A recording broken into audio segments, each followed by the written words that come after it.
Pussies, welcome back to Therapuss. Today we are airing one of my favorite episodes ever. It is with Glen Powell, movie star, Pilates class goer extraordinaire. Glen and I met, I don't really remember when. I think it was like maybe half a year ago or whatever, but we instantly hit it off. He's the best. When he said he'd come on Therapuss, I literally was like overjoyed. I never thought he would do it, and he did. He's really just the hardest working, best guy I know. His new movie Hitman comes out in theaters on May 24th and comes out on Netflix on June 7th. He's also in Twister. He's the leading man right now. He's incredible, and I can't wait for you guys to get to know him more. As a reminder, submit Tell Me What's Wrongs to passthatpuss.com. Leave a name and number if you're feeling fancy. I'd love to give you a call. And yeah, I'm not going to bore you with me talking forever. So without further ado, I present to you Therapuss with Glen Powell. Okay, guys, welcome the one, the only Glen Powell to Therapuss. Oh. Shucks, dude. This has been a long time coming, man. It's been a long time coming. Should we introduce the star of the show here? If you can see. Brisky, come here. Brisket. This is Brisky. This is Brisket. This is Glen's dog, who's going to make an appearance the entire episode. I told Glen was going to leave Brisket behind. I said, absolutely, you must bring him. But maybe, should I give him a less creaky chew toy? Or are you I don't good? think it matters. Okay, cool. Does it matter, Nolan? It's kind of like the ASMR sort of thing. Like, people can really hear Brisket chewing the whole time, which I agree. Nice. And people will like it. It's very ASMR. It is ASMR. All right, good. So, Glen, what are you therapist about today? What am I therapist about I was today? going to do Therapuss because I've actually never seen you angry. It takes a lot to get me angry. When I get angry, I usually don't get angry on my own behalf. I have a pretty long fuse. It's usually on other people's behalfs that I get upset. What's your star sign? Libra. Ugh, you're great. What's your star sign? Scorpio. God bless us all. Wait, where are you? Because I'm on like a verge. I'm like... Wait, I'm October 27th. You're October what? 21st. No way. Yeah, dude. Dare I say joint birthday party? I was just thinking. Yeah. We got to do it. Joint birthday party. In the plunge, Pilates, everybody's getting shredded. Everyone has to plunge and everyone has to do Pilates and shake their ass. Yeah, it's not a bad idea. It's a great idea. Yeah. Everyone will come. People normally don't come to my parties. But if Glen Powell's hosting with me, everyone will come. I know you all will. I kind of like that idea. Yeah, it's great. Yeah. So what are you therapists about? Is it anything? You know, I would say a new thing in my life that I'm therapist about is this thing. This is the only thing that's been new Your for phone? me. No, people going a holster side with my phone. Okay. I think that's one of the only things that I get. I feel like I'm having like dinner with my family or anybody. It's just like I just feel like it's like one of those signs where I'm like, if people want to come up and just ask for you would prefer that. I'm into that. Right. I think it's the side holster one that I it's a weird thing that's like I don't know why because they don't think you notice. Yeah, and I feel like it's I like when people like say hi and come up and it's like they've seen the movie or whatever. It's like that's great. I think it's the sneaky one that pisses you off. Yeah. Because it's like they're trying to pull one over on you. Yeah. But you're like, there's something about it that doesn't feel like we're on the same team. Right. You know, where it's like if people ask for a picture, I'm like, yeah, dude, let's do it, That's my number one insecurity and freak out. If someone's asking me for something and I'm scared they're making fun of me.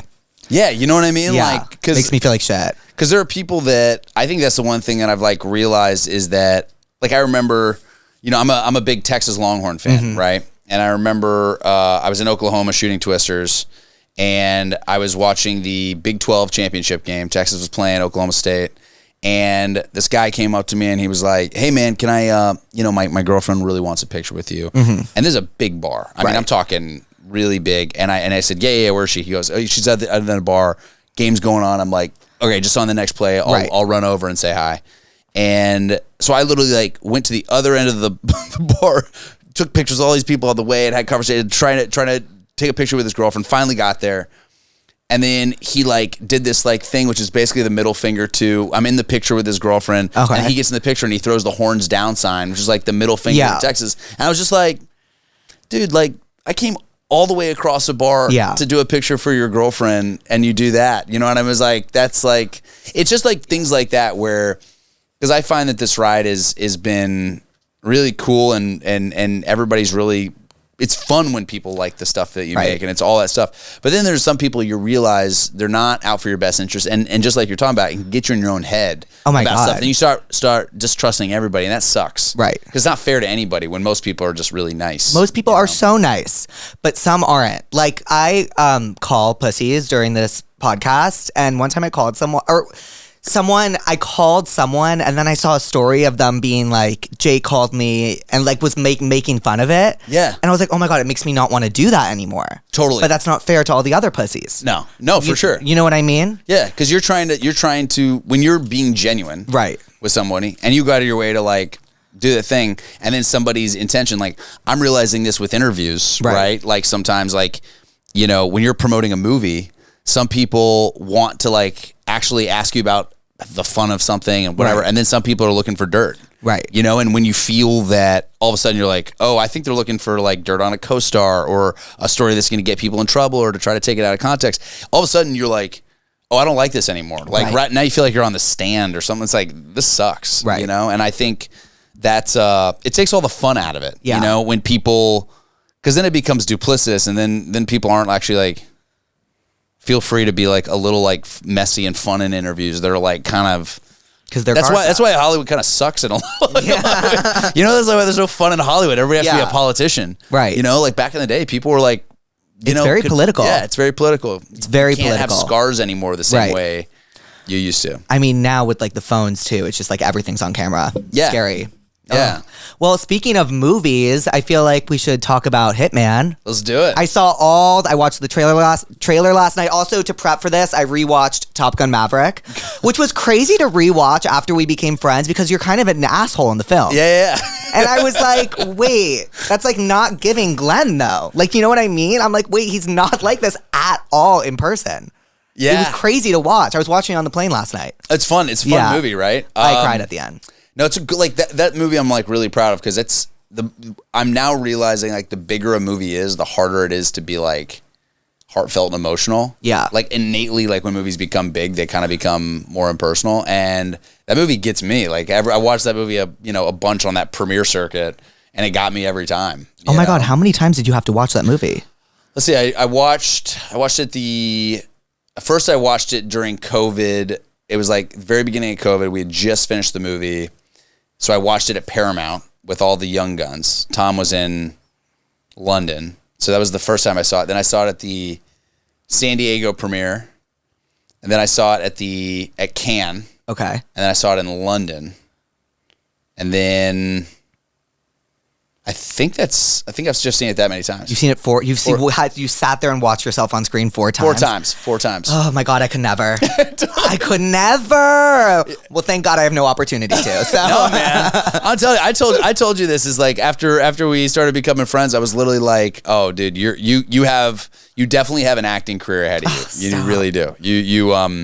It's a funny thing to watch people, because like I've realized over the course of, I've been out in this town a long time trying to do this thing, and you see the people in your acting classes or the people that, have gone out and you guys run lines together or whatever it is, and you see like who ends up transcending to a new place, and it's always the people that have a good attitude, which you do have, tenacity, which you definitely have. Oh my God, Glenn! And a sharp attribute, which is like a thing that makes you singular. And you have all those things. Oh my God. Yeah. No one gasses me up like Glenn. Like, let me just say, I leave the workout definitely feeling fat, but like, I'm like, okay, well, Glenn told me I was funny, so it's fine. It's not that serious. We have a good time. We have a good time in there. I really, after you do Pilates with Jake, you don't want to do Pilates with anyone else. You really want an exclusive Pilates relationship. Yes. We have a very exclusive Pilates relationship. Yeah.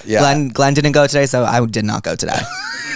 I was like, oh, I can't make it. I'm so sorry. Yeah. If we get too busy and we can't coordinate schedules, we really have an obesity contract. Yes. It's like we just stop working. Right. Except the obesity contract actually only affects me. So it's like he donates the obesity he would receive to me.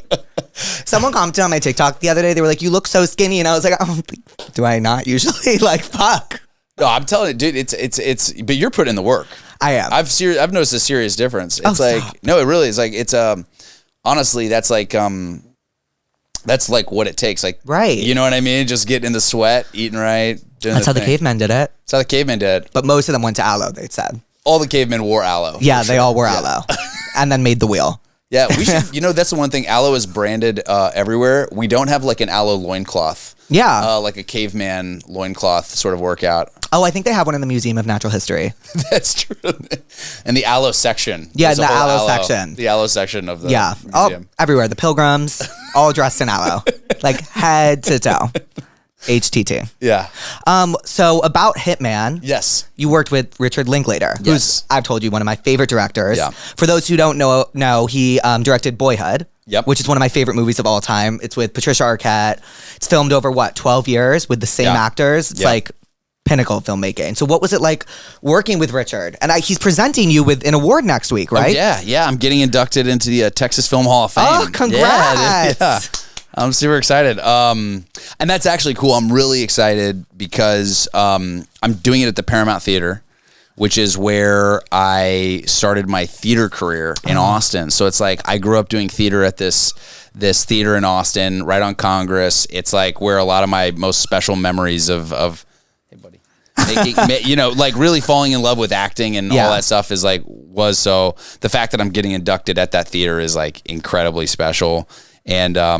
And also just like working with Rick. Rick gave me one of my first movies with Fast Food Nation. So we've been working together since we were like 14. No way. I was 14 years old. He wasn't 14. I was like 14 years old. And then we worked on Everybody Wants Them together when I was probably like 24. And then we worked on Apollo 10 and a half and then wrote and produced this movie together. Amazing. Yeah. So you have all these like different costumes. For those who don't know, I'll put it up on the screen. But which was your favorite to wear? Because my favorite's the tatted one. Oh my God, hybrid. Tanner. Yeah, Tanner is like, people have compared Tanner to the Tiger King guy. What's his name? Yes, Joe. What's his name? Exotic. Joe Exotic. It's so funny because I was thinking about that. I was like, dude, I'm gonna lint roll the shit out of your couch after this. I promise. Yeah, no. This is insane. Wait, no. I'm honored. Brisket, come here. Brisket, go back over here. Come here. Come hang. Go, dude. Go over here. Good. He's like, no, I don't want to. The funniest thing is so Tanner's this character, like, because what you basically had is like there's the real guy that I'm playing in the movie is a guy named Gary Johnson. So this whole thing is based on this Texas Monthly article about this real guy who was like a psychology professor who basically moonlighted with a police department as a fake hitman in sting operations, right? And so the story is that he would basically, because hitmen don't really exist, he would put on all these disguises to, as a psychology professor, he would psychoanalyze these people and then become the fantasy of what they thought a hitman was. So all of these characters are based on these debriefs of stuff that I was actually listening to, because like the real Gary Johnson, they called him the Laurence Olivier of fake hitman. So he would, he would like put on all these disguises. So I would like go through these things and like listen to these conversations and kind of infuse it into the movie. And Tanner's sort of like this swamp boat, sort of like just redneck guy. He seems like kind of a, like, he seemed like a disgruntled vet who ended up running a swamp boat company and did some shady shit on it. You didn't know what he was, but the funniest part is like, I love how people are gravitating towards all these different things and kind of coming up with nicknames for all of them. And Tiger King is definitely my It's giving Tiger King. And then one of them's giving Severus Snape.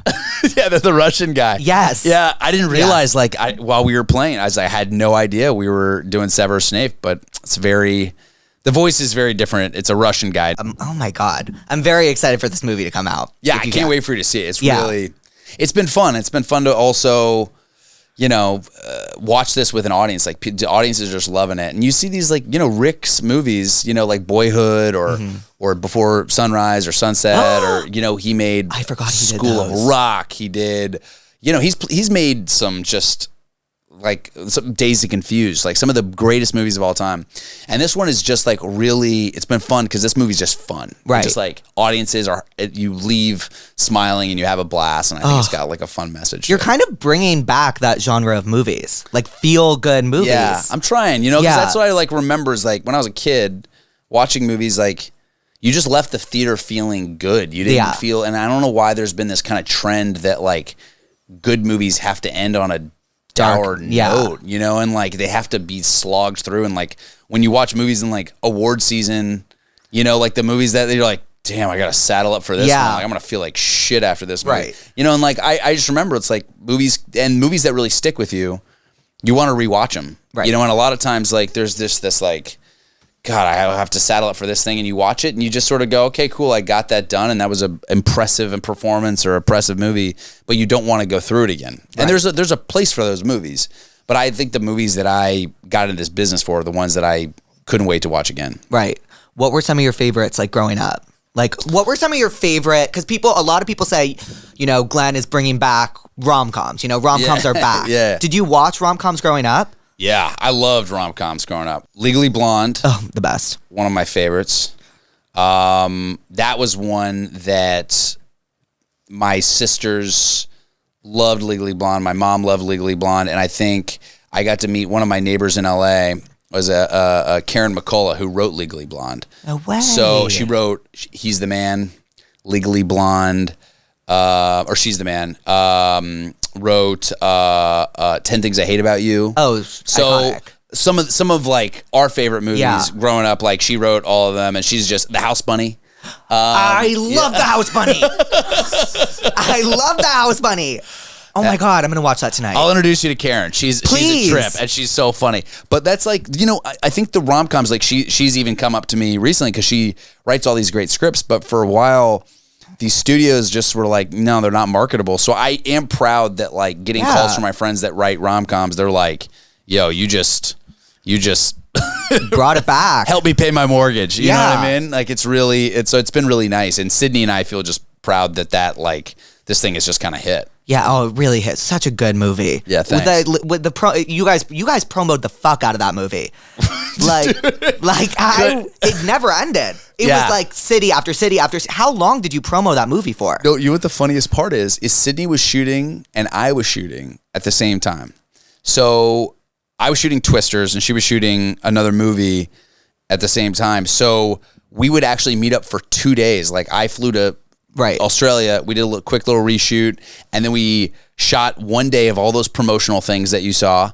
And then right after right after like I wrapped Twisters, we shot 2 more days of stuff. So all of that stuff that inundated people's TikToks, you know, Instagram and stuff for like a month, we shot in like 2 days. Was it exhausting? Yeah, it was just like nonstop for 2 days. But it's crazy. I mean, it's a testament to you guys because you couldn't tell that you filmed it over 2 days. Every one seemed like a brand new day. Yeah. Yeah. Well, that's the crazy part is it's taught, you know, Sid and I really put a lot of thought into, you know, when actors like used to promote movies, like, used to be really fun. Like, I feel like nobody's really having that much fun when they're promoting movies. Like, so often it's a slog, and like Sydney and I have the best time together. So we're like, how do we just like make people actually like, this is a movie about having fun. Right. Like, you should leave that movie singing and dancing, and the press tour should kind of feel like that. So Sid and I were trying to have as much fun as possible, but it showed. You guys had a bunch of fun. We were kind of everywhere. Yeah.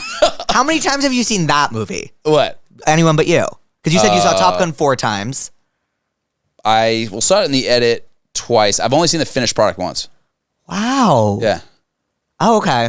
I don't know how you're able to watch yourself. Like, I can't. I can't even watch my TikToks back. Yeah.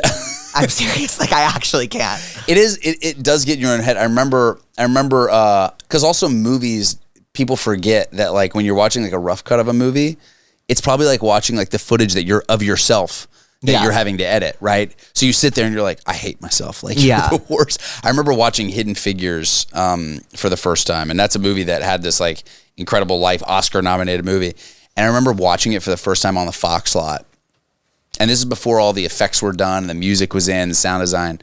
And I literally left the movie, and I puked in the bushes. I thought I ruined this movie. I was like, all these women put in these great performances, and it's like the legacy of these women. I was like, I literally ruined this movie. I literally walked out and I was like, oh my God. Like, it feels like the most atrocious thing you can do as an actor is just be terrible in a movie about real life people that like need a real life story. But I remember it's like, and then, you know, once the music gets in there, seams start getting, you know, it starts being polished a little bit. But I remember that's like, there's no loathing, self-loathing, like people that are actually doing it, you know. And it's like there's because we all want to be good, and you all want to service something greater, and nobody wants to be the weak point in a movie, right? You know, and nobody, especially when you're talking about real life stories. So, but I can, you know, what you do every day, because you're putting yourself out there. You know, I get to hide behind a character a little bit more. You know, what you're doing is a very different ask and a very different configuration, because you really are having to like generate an entire format and persona and character to a degree. Like, it is you, yes, but there's not much to hide behind in terms of who you are and what your life is and what you care about and your opinions and all of it. It's like, I feel like I was having so much trouble like describing what I am, and then I was like finally came up with like, okay, I think I'm like an internet personality. But when you're like a personality and like someone's shitting on you, it's like, oh, they're shitting on me. They're not shitting on the character. They're not shitting on my performance. They're shitting on me. Yes. And I think that's one thing that I have realized in this last little bit. McConaughey gave me some good advice about this, which is like, you sort of have to be like, Bruce Wayne is still Batman. Yes. Right? But when he's Batman, they're shooting at Batman. He can't really get hurt because he's kind of like, you know, impenetrable, whatever. But like, you have to know who the audience is shooting at. Right. You know what I mean? Because like, you have to be able to go home and like separate the Therapuss versus JakeShane. Yes. You know what I mean? And sort of let them shoot at the Therapuss. Right. You know what I mean? Like, you kind of have to, that's like a hard thing, but like, what you're doing is innately you're gonna have to bleed. Yeah. You know, and you're gonna have to kind of get shot at. And I'm realizing that now. I was like, there has to be like Glen Powell, you know, the public persona. And then there's got to be who I actually am, you know, right, because the audience only has certain context clues. Right. They only know what they see on articles and, you know, red carpets or behind the scenes interviews. Like, they don't really know who I am. Right. So I feel like that's where I get so anxious, because I feel like everyone, like, I don't feel like I have a separation between who I present myself as and who I am. I feel like I'm the same person. Well, you're a very authentic, genuine person. Which makes it feel that way, because like what you are doing here, you're just being like you. Right. At the same time, they're even though you're being you, they are only seeing the walls in here. Yes. And what happens in here, they're not seeing the rest of your life. So that's the other thing, that like, you're still only getting a sliver of what you're sort of presenting, you know, and there's all these other wonderful parts of you that, you know, people don't get to see. You know what I mean? Yeah. You know what I mean? Yeah. It's like, so it's good to have the Batman Bruce Wayne. Yeah. The Beyonce Sasha Fierce. Yeah. Oh my. Yeah. Oh, what? How do you know that? Beyonce Sasha Fierce? Yeah. Wait. Oh, okay. Are you excited for Cowboy Carter tonight? By the way, she's a full blown country star tonight. Oh, my God. Yeah. So are we talking, because is it Blue Ivy? Blue Ivy? Is on what? Wait, is she performing? No, yes, she was. Beyonce's country album comes out tonight. Oh, it does? Yes, Cowboy Carter. Oh, that's Miley Cyrus is on it. Dolly Parton's on it. Oh, shit. Yeah, it's lit. Wait, have you listened to it? No, I'm going to it at 9 p.m. on the dot. I'm turning my phone off. 9 p.m. Wait a minute. Yeah. We're just hours away. We're hours away from the way Beyonce will change country music forever. Cowboy Carter's a great album name, by the way. Great, sick. Yeah. Like, I want that on a t-shirt. That's sick. Yeah. It'll definitely be on a t-shirt. Oh, for sure. I actually almost bought one today, and I'm like, I feel like she's going to release better merch. You'd look good in a cowboy hat. Maybe you should get a Cowboy Carter cowboy hat. Maybe for Coachella, I should be wearing a cowboy hat. Not a bad idea. If you guys see me in a cowboy hat for Coachella, it's because of this conversation. Okay. Should we get... Okay, do you know about the Tell Me What's Wrongs? No, tell me. Okay, so the pussies write in, and they tell us what's wrong. Okay. And we prescribe them a remedy. Oh, I love this. So, like, and you're so knowing of, like, movies and TV shows and music. And also, I actually was like, I need to ask Glenn this when he gets here. What are you watching right now, like, movie-wise, TV-wise, and what are you listening to? You know, I'm doing all sorts of... I'm reading more than I'm watching right now. I gotta say, like, I've... The good news is it's like, it's nice when people are sending you a lot, but I'm churning out, like, 3 scripts a day right now. Oh, so yeah. I'm For like, those who you know. don't know, Glenn at Aloe, every single day I walk in and he's on the treadmill, dripping sweat, flipping through a script as he's on the treadmill. I'm like, okay, wait, I can't text and walk. So, like, I don't know how this is happening. I'm like, whoa. Like, damn. But yeah, you do read a lot of scripts. I read a lot. So I'm actually, this is probably the first time in my life, because I really love decompressing and just like watching just random stuff. Just watched the Johnny Manziel doc. That was really great. But like, honestly, I love hosting movie nights. That's like kind of my big thing, is like, that's how I bring my friends together. Yeah. I'll, you know, have some food, cook people some dinner, have a little movie night, and just kind of have people with drinks and stuff. I haven't done that in a hot minute, because it's just life's kind of been on a crazy clip. Well, you've been all over the place. Yeah, I just haven't had a lot of Free time to just just like kick it. So but I am. That's like one of my favorite things to do is movies. So if you tell me what's good, I'll Okay, I'll give you a few racks. Oh my God. Brisket. I'm going to make a clip of just everything Brisket has done during this entire episode, because I'm not okay. He's like, literally looks like a blanket. Okay, well, Brisket, we're going to get into the tell me what's wrong, if that's okay with you. My goodness. Okay. This literally looks like fur coming. Like, there's so much fur. When I adopted from LaBelle Foundation. I love LaBelle Foundation. They're the best. And he... I heard he was hypoallergenic. Oh. Very much not the case. Okay. Would you know when his birthday is? April 10th. Oh my God. Right around the corner. Literally almost your B-Day. Are you an Aries? He's an Aries, right? Yeah. Oh, is that so what's an Aries? Fiery. I can see it. You're such a Libra. I didn't know you were a Libra. You are such a Libra. Aren't you a Libra? Mm-hmm. Oh my God. Which birthday? October 17th. Oh, hell yeah. Yeah. Triple birthday. We're all October. We're all doing Pilates on our birthdays. Part 1. I feel like I'm going insane. My boyfriend just moved in with his friend and her girlfriend, which I didn't love. He's living with another woman, which is weird to me. I sucked it up, but now that I'm there all the time, I see that she's obsessed with him. Literally up his ass, cracking up at all his jokes. Also major pick-me vibes. Yeah, I get that. She talks to him more than her own boyfriend. Ooh, shady, shady, shady. I trust my boyfriend fully, but I can't help but feel so uncomfortable. The situation feels impossible because they signed a year-long lease. Pussmaster, do I need to chill? Oof. Yeah, that's rough. What are your thoughts? Okay, well, I'm like psycho. So like I would like burn the house down. I'd be like, oh my God, your lease. What are we gonna do? Like I would commit arson. Like first of all, actually, I would never have even let that happen. I would never let my boyfriend move in with someone that I could see him becoming romantically involved with. I just would never let that happen. Yeah. It's a tough one. Because like I'm not a jealous type at all.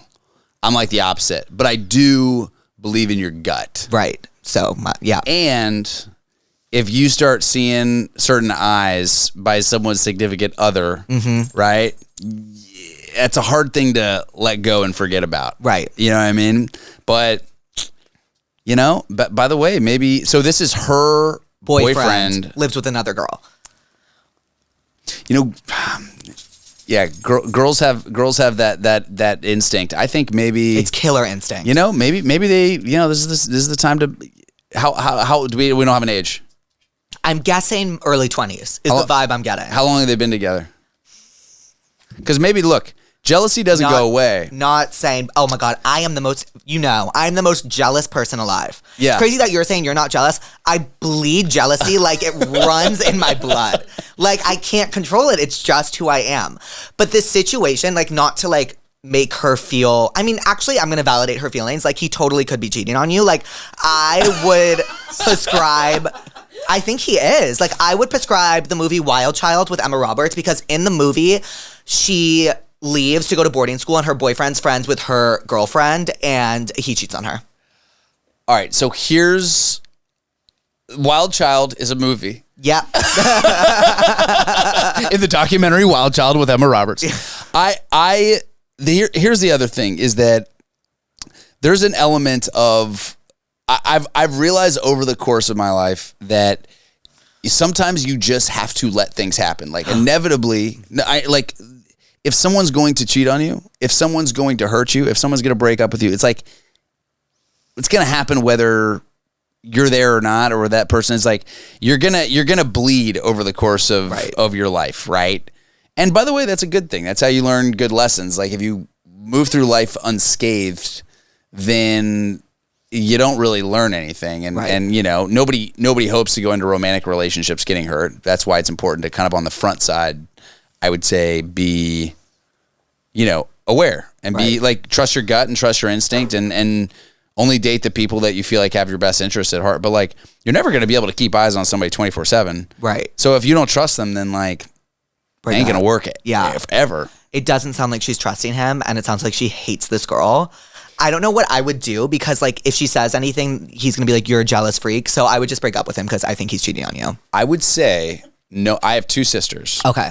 And knowing all the drama through all the years of being next to them and a bunch of female cousins, there are some girls that are out for blood. Yes, right? there are. That are out to steal the boyfriend. They're out like, and by the way, on the other side, boyfriends that are out to steal girlfriends and those sort of things. Like, and you got to trust your gut, you know, when you see those people, because some people, they just want to watch the world burn. Yeah. You know? And speaking of burning, you should burn his apartment down, because then his lease will be over. So like, that's what we prescribe. Shit. Yeah. Oh, God. Poor girl. Jake and amazing, sexy special guest. That's you. I matched with a guy on Bumble like 2 weeks ago while he was visiting, and I may sound like a crazy person, but we quite possibly are soulmates. Okay, me. But like, we haven't met. Haha, me. We do have plans to spend a weekend together soon and a concert to go to in a few months, but you've never met. It's comfortable, exciting, terrifying, all at the same time. We talk all day, every day. Am I crazy? No. What do you think? Did you follow? I did follow. Oh, wow. A lot of people don't in this room. This person sounds like a lot. Yeah. A lot. This person sounds like, you know, look, I'm look, big fan of believing in love, believing in the potential of love. At the same time, you know, you got to take it day by day. I would be careful. You want to hear a crazy story? Yes, please. My little sister was friends with a girl who went on a date with a guy. And they're hanging out. He's super charming. I got to get all my facts on the story. I'm going to tell you the story, and then I'm going to let my sister fact check it. Okay. I hope I'm telling it correctly. But basically, she goes on a date with this guy. The guy's super charming, and they have a great night. And, you know, she goes back to his apartment that night, and he's like, hey, can I give you a massage? And then as she got back to his apartment, she just started getting like weird vibes. She's like, something feels off. And he's like, can I give you a massage? And she's like, sure. So she starts massaging her shoulders. She's kind of just feeling like everything's just feeling odd. And she's like, I got to get out of here. And he gets a little weird. Like, no, please don't leave. Sorry. Like, I'm weird, whatever it is. She leaves. She goes, her skin starts itching like crazy the next day. She goes to the doctor the next day, and he does a test on her skin. And, it turns out that it's like a black market lotion that breaks down skin for human consumption.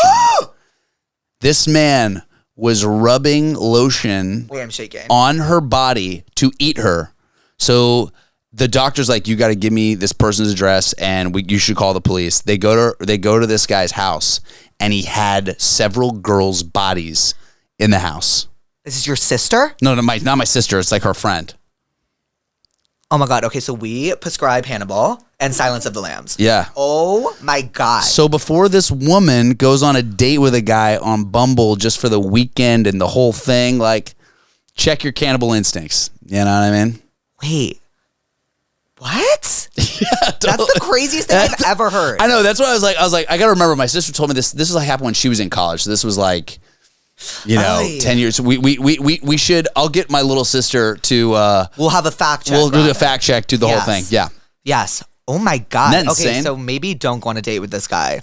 I prescribe Catfish, Hannibal, and Silence of the Lambs. Yeah. What about just a drink? You know, like somewhere where you can, you know, get a fake call from a friend if it gets weird or people start becoming cannibals. Oh my God. I've had to have fake calls from a friend before, because one time I went on a date with this guy and he told me he didn't want to hook up with me. And you just fake called it? Yep. I said, why am I here then? And I said, Cassidy, call me now. And she called, and he was like, did you just have your friend fake call you to leave? And I said, no. But I did. So what was the lead up to him saying he didn't want to hook up with you? I was sitting with him at a drink. I looked a fucking fool. I looked a fool. I was in denim on denim because I was just coming from an event. And I was like, I'm like in denim on denim. And he was like, oh, cute. Like, come on. I'm like, okay. And so I went and I was like, da-da-da. We were one drink in and then I referred to it as a date. I was like, and then I came on this date and he was like, oh, no, stop. This is not a date. And I was like, and then I left. What a weird, but he said, oh, denim on denim cute? Yes, he said hot. Hot. And do you remember, were you there? I wasn't there. I was there virtually. Oh my God. And I called Louise crying. Yeah. And she was like, ew. And I was like, okay. And I've never seen him again. What was the vibe up until then? We flirted for a year. DM, text, plans. And then we finally made plans. And he told me, oh my God, I'm so sorry. No, this was not that. And I was like, oh my God, so like, are my breasts showing? Like, am I ugly in person? Like, what happened? Yeah. And then I went to go get dinner and was in the most foul mood and then blacked out. Well, yeah, in denim on denim. Yeah, in denim on denim. That's my favorite way to black out. In denim on denim. And I was like, oh my God. Ugh. God, I don't even know how we got here. No. But I love it. Oh, hi, I'm Kaylee. Why do I want to fuck Tony Soprano? Am I well? I get it. Have you seen The Sopranos? Yeah, for sure. I get the appeal. Just found out my father had a love child while my mom and him were engaged. I'm 27, youngest of the three. Hey, girl. The love child is 34. And my mother bought the stroller and toys as a gift thinking that my dad's friend was pregnant with someone else's child. God, I don't know what to prescribe to you besides therapy. That's horrible. Okay, so dad got someone else pregnant while engaged to the mom. And the mom was like, "Oh my God!" She thought it was the dad's friend, so she bought baby gifts for the dad's friend, but it was really the dad's love child. And when did they become? Did they become friends? Has she met her sister? Yeah, half sister. I guess no. She's not friends with her. She's just freaking out because she doesn't know what to do. I personally think this is like a rom-com in the making. Yes. This feels to me less like a bad story and more like a version of The Parent Trap. Yes. Do you know what I mean? Okay, rom-com king. You know, that's what I feel like. I feel like, hey, instead of just like hating on the fact that your dad was a little bit of a sleut, you know, we go, hey, maybe I have a new sister. Yes. You know, maybe she's got her mom has a vineyard in Napa. Oh my God, that'd be lovely. We can go pop over there. Yeah. You know, maybe she's a posh English wealthy girl who kind of looks like Lindsay Lohan. We don't know. Oh my God, I love Lindsay Lohan. Who doesn't? No. Like, you don't understand. Like, it's the Lohan-assance. Right now? Right now. Oh yes, she's taking over the Hallmark Channel. Yes. I actually, one of my best buddies, Court Overstreet, was in a rom-com with her. Let It Snow? Yes, and I haven't seen it. I've only seen Irish Wish. You've only seen Irish Wish? And let me just say, started with the newbies. Okay. I know.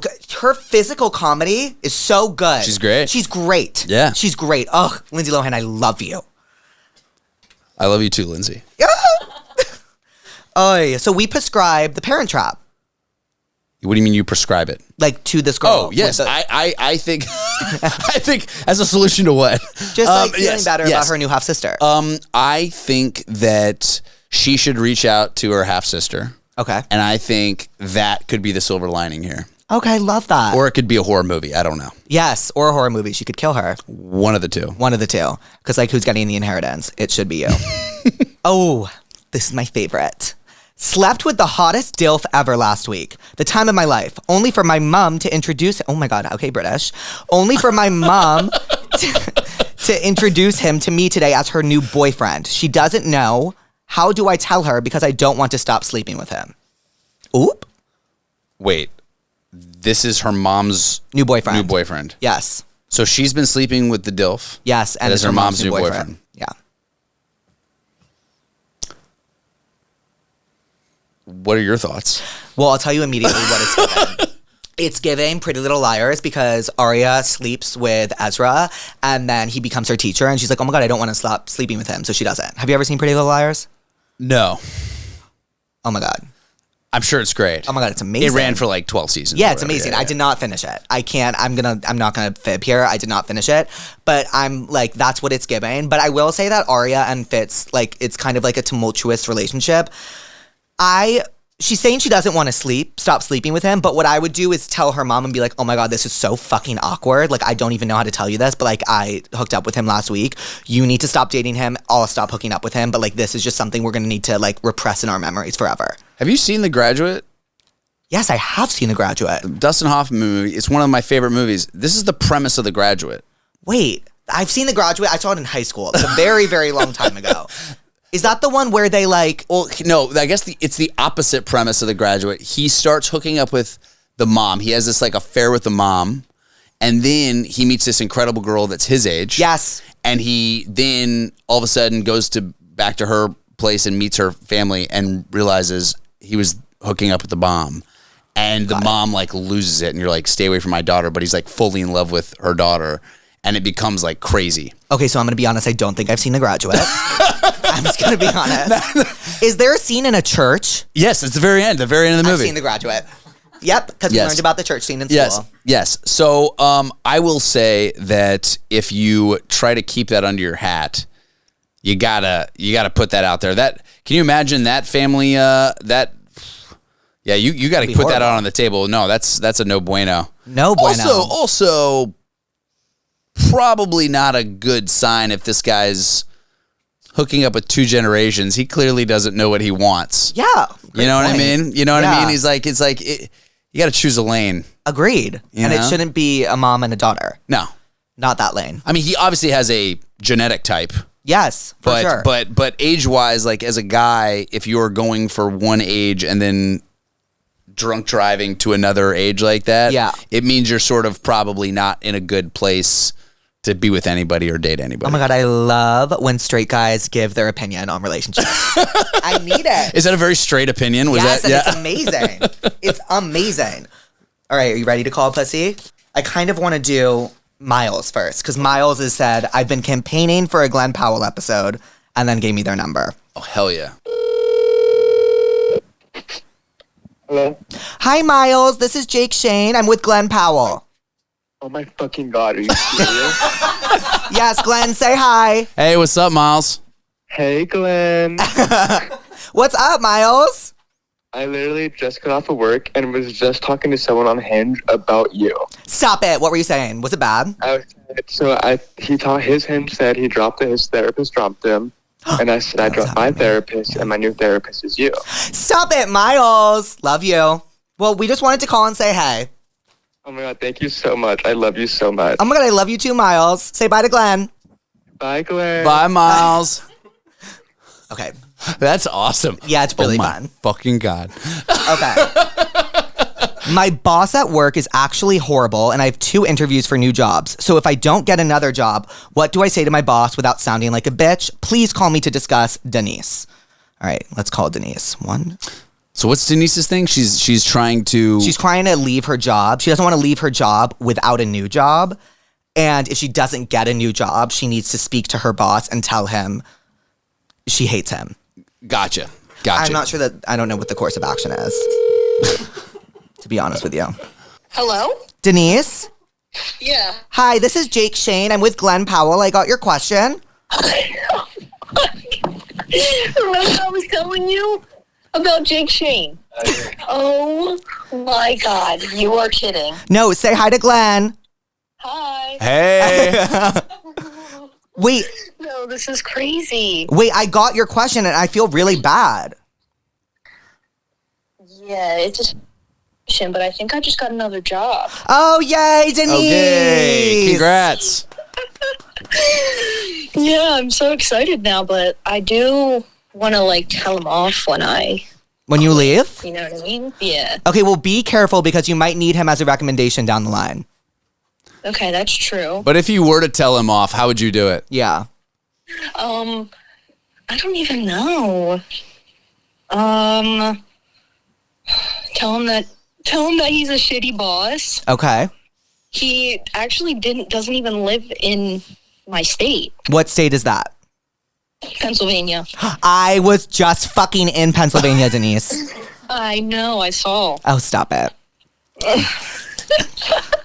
Oh my God, I can't believe this. I just posted this on my private story and said, me and JakeShane are like this with our fingers crossed. But now we really are. We really are. We're besties. We are. Okay, well, I want to, congratulations on your new job. If you get a text from this number, it's asking for your address for merch. It's not a scam. I want to congratulate you. Denise, Okay. we love you. I love you too. Bye. Bye. It's fun, huh? That's so fun. Then there's one By the way, last. the reactions are great. Sometimes they go feral. Okay, now there's one more. This is Jake and very special guest. You guys work so hard helping people I told all the pussies that I had a very special guest today. Helping get people give prescriptions. My name is Peyton and I'm a therapist and astrologer. So why don't we switch it up? You call me and tell me what's wrong. Okay, honestly, I need to hear about my star sign and what she thinks. Cause do you know your rising, Glenn, and like your No. What's the rising? Your call has been forwarded to... oh, Is that the time you were born? it's time you were born. Oh, she's from New York. Every time I ask my mom, she like gives me the cold shoulder. Really? Maybe she doesn't know. I think she doesn't remember. I think I gotta get my birth certificate or something. Ooh, okay, well, that's it for the calls. Thank you, pussies, for the calls. Okay, so Glenn, what did we learn today? What did we learn today? Don't fuck with Jake. He will burn your house to the ground.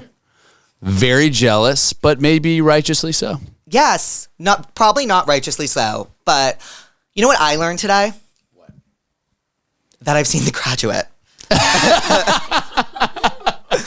That I've seen The Graduate. That you've worked with Richard Linklater multiple times. Yes. That Hitman comes out on June 7th. June 7th on Netflix. Oh my God, good for me. That's a Can I hell of just a say pull. Good for me. And Twister comes out on July 19th. 19th. Again, good for me. Got the month. And you've seen Top Gun 4 times. Yes. And Anyone But You in full once. And you threw up after you saw yourself in Hidden Figures. Wow, you have a very sharp memory. Thank you. It's the Scorpio in me. I just made that up. That's also the arsonist Yes. in you as They well. are- yes. Yeah, the Scorpios and arsonists, they tend to be the same person. Yeah, they are. Well, Glenn and Brisket, Brisky, come here, buddy. thank you for coming on Therapuss. The pussies, thank you. And we salute you. We salute you back. Thank you for give them having me. Can you give the pussies a little tense up? Wait, and show me how to do it. You say tense up. Tense up. Yes, yes. Me, Jake Shane. Hi, pussies, and welcome back to Therapuss. And what a week we've had, okay? I just finished my Therapuss live tour. It was 21 cities. We finished in Los Angeles. It was so fun. Renee came out. Sophia came out. Alexander came out. It was so fun. And I really, really do miss tour. That was some of the most fun I think I've ever had in my life. I just love being on stage. I loved meeting everyone, and I loved making people laugh in person. Oh my God, it was like the best feeling in the entire world. I also released my first comedy album, Puss in Poems, which you guys have shown me so much love for, and I'm so grateful, and I'm so happy you guys are loving it because I love it literally so much. I actually love it so much that I went to the studio today and recorded my Christmas song, which I should be putting out shortly. I'm really proud of it and I'm really excited. But yeah, tonight we have one of the most special guests I've ever had. Oh. Whoa. Stop. Stop. I told you I felt sick. Stop. Sorry, it was just so in my ears. Tonight we have one of the most special guests I've ever had, Rose. Pop singer-songwriter superstar. Her new single, Number One Girl, is out everywhere now, as well as the number one smash hit, Apate with Bruno Mars. Her debut album, Rosie, is out December 6th everywhere. She is so incredible. She is one of the hardest working people I've ever met, one of the most talented people I've ever met, and I'm so honored that I was able to share the space with her and to have her come on this show. It was a dream come true, and I'm really, really excited for you guys to see it. So without further ado, Rose. Hi, pussies, and welcome back to Therapuss. Today, I have never been more starstruck in my entire life. We have one of the most special guests I've ever had, Rose. Hi. Hi. Hello. Thanks for coming. Thank you for having me. Is this how I hold this? Yes. It's like an ice cream cone. I know. We're eating ice cream. I'm sorry. I'm like so nervous. I was pacing around my entire house all day, like so anxious. Oh my gosh. I was like, I hope I do a good job. Yay. No. I'm so excited to be here. I'm so excited. And you are coming off like really, you're on fire right now. Am I? Yes, you are. Aw. You are. I mean, Apate is number 8 in the country as of right now. As of right now. Crazy. It's crazy. It's one of the number 1 songs in the world. And by the time this comes out, your next single, Number 1 Girl, will... Yes, we'll be out, right? I think so. Yes. And you're not just a performer. You're a songwriter as well. Apparently. No. Yes, you I mean, are. I'm What do you trying, mean, I'm trying. apparently? Yeah. Yes. How long have you been writing music for? Not long. I started joining my sessions for the album last year, so it's been a year. It was like last year around I think it was around September or something like that. So yeah, a bit over a year. Has it been like cathartic for you to write how you feel? Yeah, no, at first I was really terrified. Yeah.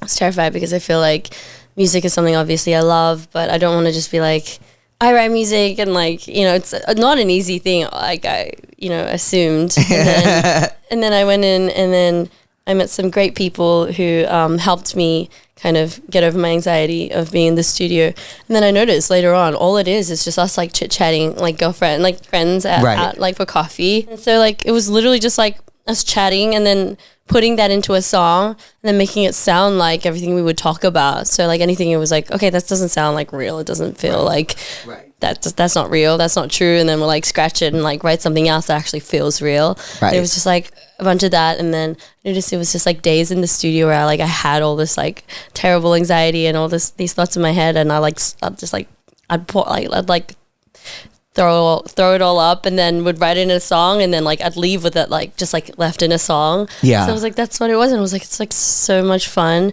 But then I'd have my bad days where I was that did not help. That did not really portray what I was feeling, and so I would trash that. And it was a bunch of that put together, and that became the album. I mean, I think that's so incredible because I feel like the best albums are ones where you can really hear someone's authentic feelings in it. And if you have those feelings, those anxieties about throwing up all your feelings into a song, it means it's real and it means it's you. And it's really going to resonate with people. Yeah. I mean, I was shocked because I was okay, this is kind of it'll be good for me because I think when I meet my friends, I hate myself for this, but I'm the type of girl who just can't stop talking about this certain subject, and I'll just repeat it, and my friends are angels who's just they'll listen to for me. You hyperfixate. Yeah, I do the same exact Really? thing. Yes, I can't like anything normally. That's what I always say. I always like something, or I always I'm obsessed about something. Yeah. Yeah, it's And debilitating. I'd talk about it a lot. So Yeah. it was easy when I would go into the studio. I'd just be okay, this is what I'm on. It's just talk about it. Right. And then I my problem is that I overshare. Yeah, me too. Right? That's Me too. yeah, that's my problem. So it's when I go to the studio, it's a safe space, and I'm if anything, I'm supposed to overshare. And I'm You're yes! absolutely supposed to overshare. It's what makes a good songwriter. Yeah, so it was fun. I was I could do this for a year. And I did it. Did you ever have a moment where you wrote a song and you were that is too real? I cannot put that out. Oh yeah, no, for sure. There's actually a line in a song where I was no, we have to change that line. So we had to change the line. So I was it's giving away too much. Right. But then a lot of the stuff my my co-writers and producers were no, it's so good, just keep it. And I got so much anxiety at first. I was I don't think I should say this. It's just we should just change everything. But they were no, it's really good, let's keep it. So now I've learned to be a bit more vulnerable there and just it's the art. So We kind of briefly spoke about this, but you also get anxiety. yeah. And she was playing with this and I was hey, what the hell is that? Give that to me right now. It's become a thing. It's they call it a rider.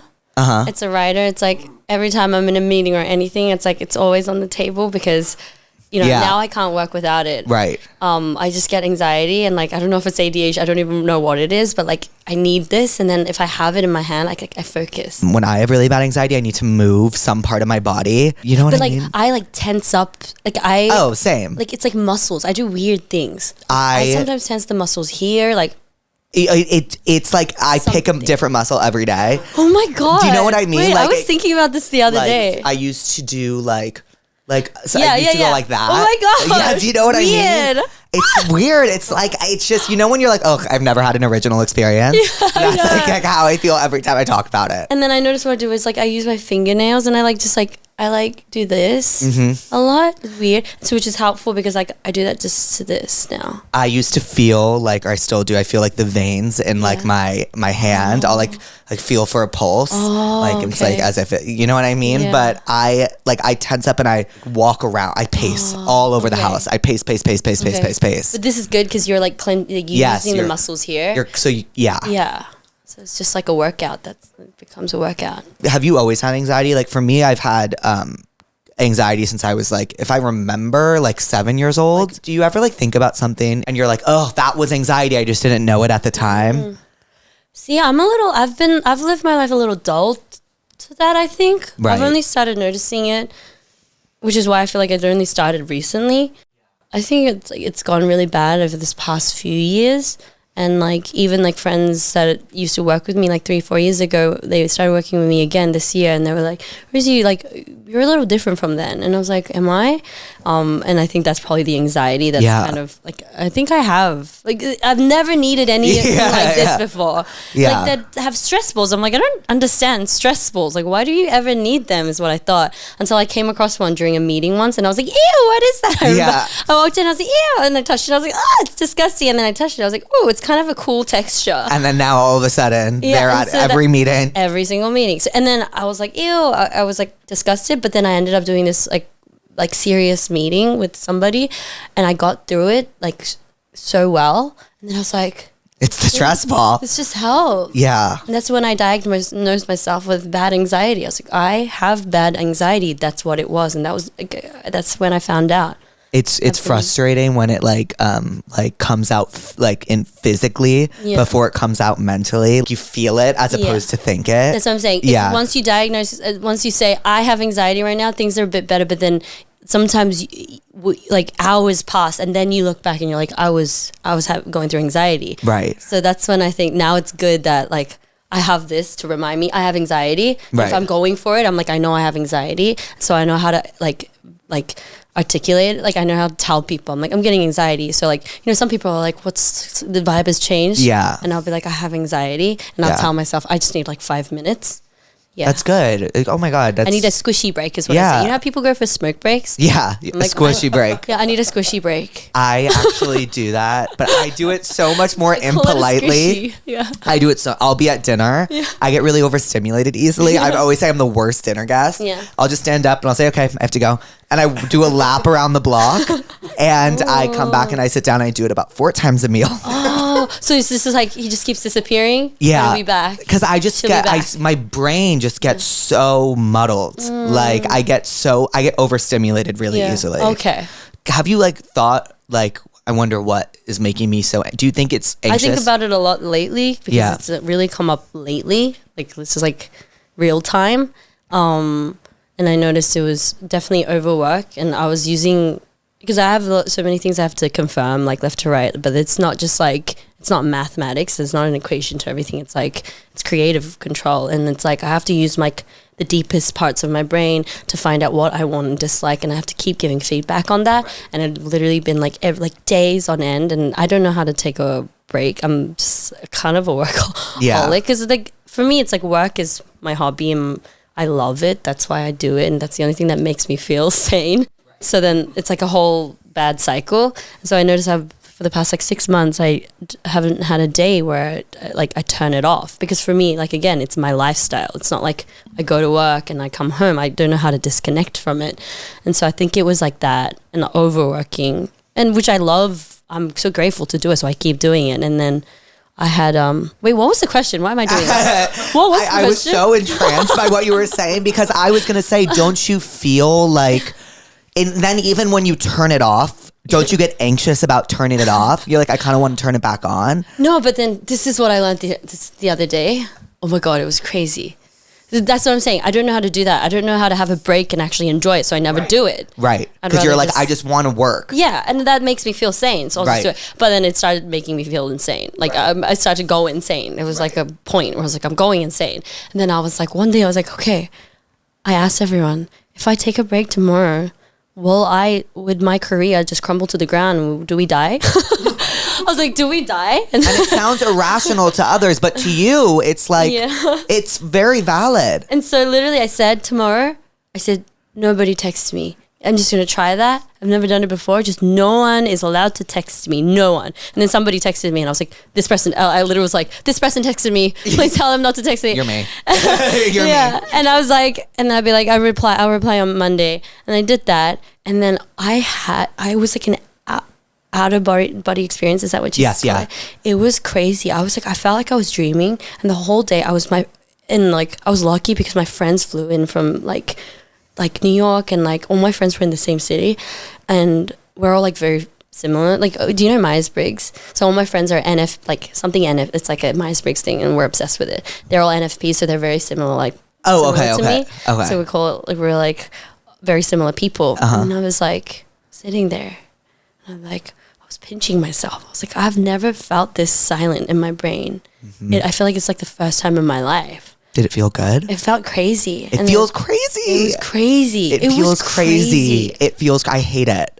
I need, literally. I mean, I don't work 1% of how much I know you work. Yeah. But like when I have like when things get slow, it makes me sick. But that's what I'm saying. But then this day was different. Right. That's usually how I feel. But I told him to turn it off. But I knew that in 24 hours I'm going to go back to work. Right. So it wasn't the anxiety. Right. It was silent. It was actually good. Yeah. So that's when I was freaking out. So I've never felt like, usually I'm good. Usually I feel like I hate it, like you said. But I liked it. And I was like, this is really weird. And we ended up like bonding like over like drinks at the end of the day. Like we all started crying, and I hadn't been like letting my emotions come out for such a long time. Right. I'd been suppressing them because I didn't have time for it. I don't have time. I don't have the energy. Like I can't be emotional, so I was like holding it all down. And then I was like, this was a crazy day. And then I just started opening up, and my friends were telling me like, yeah, you seemed a little like gone for a minute. And so like it feels good to have you back. I was like, yeah, I always felt like it started to get really weird every time I talk about emotions. And anyone who would start talking about the emotions, I'd literally like stand up and just go up. Right. I'd be like pissed off for some reason. I'd be like, I don't want to talk about this. It's because do you ever feel like it's like when someone else is talking about it, it makes you confront your own, and you're like, I don't want to do this right now. Maybe. Yeah. Yeah. I don't know why did we end up talking about this? I'm so sorry. I don't know. Are you apologizing? Are you kidding? Are we supposed to be talking about this here? Yes. One thing about me, I know we just met, is I am the most anxious motherfucker in the world. And what I really loved about what you said was when you said that you weren't anxious because you knew that you were going to work the day after. Mm-hmm. Not everyone's way of making themselves feel better is having work. Is having work. But if it works for you, it works for you. Yeah. And like that actually just helped me because I'm like, oh, I actually love that. Like if I'm ever feeling that way, like, you know, I could take like an hour or two a day. Like you can take, I think you have more time hopefully than you think, and if it's gonna make your work better, you could tell your team like, I need an hour, friend FaceTime, chill, remove myself, no text. This is the thing. So I tried it like a few weeks ago in New York. I extended my trip. I was like, I'm gonna have a weekend, but I ended up working like the whole day, and I ended up like, and then the weekend passed. I was like, that didn't feel like a weekend, and then that's when I said to myself, okay, I'm somebody that doesn't know how to take a break. Right. I literally said I'm going to take a break. It was not fun at all. I ended up working all day and I was stressed all day. And, you know, my brain didn't stop. But then it was different this time because that's when I said, I'm just not going to look at my phone. Don't text me tomorrow. So that was the difference. I was like, it was just like that action that I had to do. Right. You have to set up boundaries. Yeah. And I was like, wow. Yeah. Because you get anxiety that if someone's texting you that you're missing a text. So if you know that no one's texting you and you're setting up that control. And I've told them, don't worry, I'll look at it in 24 hours. Just please do not message me. I don't want to have the feeling of looking at my phone. Yeah. It works for you. Yeah, but usually like I'd feel bad about it, but like I knew like you shouldn't. Yeah, because I was like, okay, sooner or later I'm going to start crashing, and then it's going to be more difficult for people to work with me, because I slowly started feeling like I was like kind of avoiding things, but like usually I'm the one that I'm like, so what's happening with this? What's happening with that? I go to them, usually that's me, and so that's how the system runs. But then I started feeling that I was like kind of like, oh, like dreading going to work, dreading waking up. And I was like, okay, that's not me. So something's happening, and then that's why I took that one day off, and I was like, wow. And it was a nice reset. Yeah, it was. When's your birthday? February 11th. Oh, are you an Aquarius? I am. You were giving such Virgo just now. Really? Like you love like to control and make sure everything is like in your order. Okay. It's very Virgo. But then why am I Virgo when I'm an Aquarius? So I don't know star signs. No. Obviously. So I don't know I know like the basicness of it. So I was, I really didn't have anything else to say after that. It was just like, I was like, Wait, she's giving Virgo. Okay. So she's like, you just felt like I was a Virgo. But I'm always wrong. So that checks out that I was wrong. Okay. Yeah, I'm an Aquarius. But then when I'm working, it's a different person. Well, you do have a rising and a moon. And your rising is like what you bring to work. Like you portray to yourself, like portray to other people. So if it's a Virgo, I'm going to be really impressed with myself. Well, what do you? I'm a Scorpio. Okay, I have my best friend's a Scorpio too. Yeah. Dark. No, I love them. They're the best. And I'm a Gemini rising and Gemini moon. Okay. Dark. That's how you perceive yourself and how others perceive you. Yeah. And that's like moon is how I perceive myself. Rising's how others perceive me. Sun, I don't know. Okay. I need to do a little more research before I start talking about this, because I'm always wrong. But like I'm always like, oh, she's giving Virgo just now. Okay. So do you want to talk about number one girl? Yeah. I'm excited because you just showed it to me. So you're the first person that I showed. Like, I'm fucking honored. So that song is about how you dealt with like online perception. That's the base of the song. But it's like an emotion. I think it's a universal emotion. Right. But yeah, that was the experience I grabbed from, and then we wrote it. Yeah. And how did that feel to write? So like it was a funny day. I came back home from like an event, and I was at the hotel. I was doing back-to-back sessions. But like, yeah, so I guess from the event, social anxiety, I was, trying to be like my best self. But I came home, and the next day actually, no, what am I talking about? Came back home. I was on the internet. Yeah. Doing my daily check of negative comments. Yeah. Yeah. But it'd been like a minute since I hadn't been out. I hadn't been like, I wasn't releasing music. I hadn't been active because I was in the studio. I was trying to really like work on that. And so I was trying to close off like my, what do you call it? Like your Blackpink Rosé. Yes. And I needed to, channel into like what I think every day, like as like a normal person. Did you, when you would go in the studio, would you like be conscious not to like go on Instagram and go on these like social and like read all these comments? No. You would still read them? Okay. That's me. So that's very me. I have to be myself, but that's something I do. And you know what? And that's I'm fine. ashamed, but I do. My screen time, you would be appalled.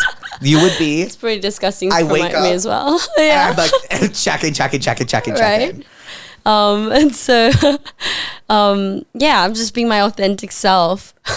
But because I like wasn't updating much, and like I was still navigating my way. Right. I was recording every day, so I wasn't posting cute pics or anything. I wasn't going out. I didn't even feel like going out because I have nothing to celebrate life for. I was like, I have so much to do. And so it was like not celebration time. So like I'm not presenting myself. I'm not like really posting pictures.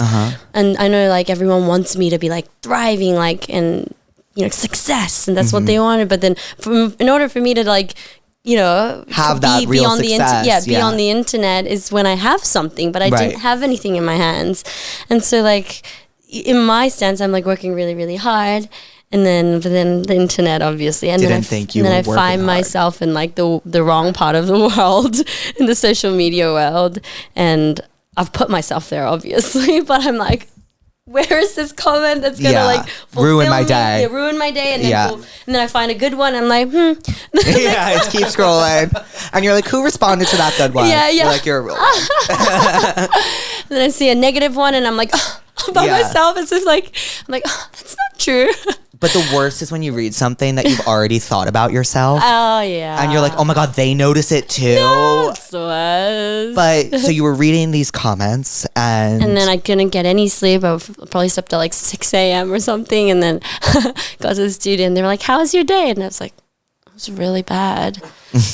Yeah, it had been like a few months since, because I'm not active, like more people just have all the rights to say things. And obviously I'm not going to respond or anything, but it just keeps that community was growing and thriving in their world. I'm like the hater world. And then it's like weeds. If you don't cut them, they'll grow. Yeah, basically. And so I was like really like the anger actually got to me, and like, again, I'm not usually like that. I think usually I was like the me that I am usually. It's like I really don't care about that because I trust in myself and I know myself and I know where I'm at and everything. But it had been like months of that. So it did get to me eventually. And I hated it. It felt disgusting.